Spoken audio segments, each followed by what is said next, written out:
ہمارے نوجوان آپس میں اس بحث میں لگ جاتے ہیں کہ تخلیق انسان کا مقصد عبدیت ہے یا خلافت ہے.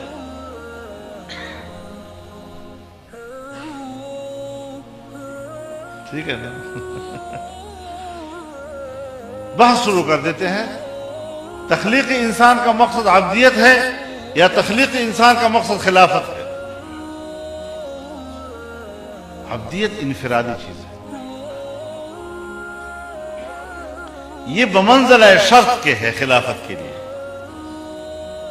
اگر اپنے ذات میں آپ کے ایمان ہے اور اپنے ذات میں آپ کے اندر اعمال صالحہ ہیں کہ ایمان بمنزلہ روح کے ہے اور اعمال بمنزلہ بدن کے ہیں، جسم کے ہیں، تو پھر اگر آپ کے اندر، آپ کی روح کے اندر ایمان موجود ہے اور اعمال کے اندر اطاعت موجود ہے، تو پھر اس کا معنی یہ ہے کہ آپ کے اندر وہ کرائٹیریا پیدا ہو جاتا ہے کہ اب آپ اس کے بعد خلیفہ بننے کے مستحق بن جاتے ہیں.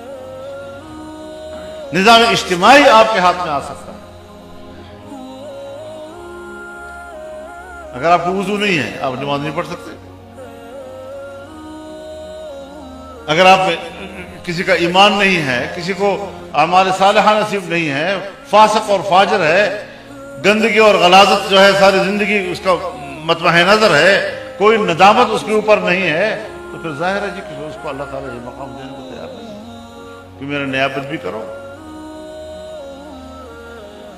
تو اس اعتبار سے ہمیں اس بات کو بھی سمجھنا چاہیے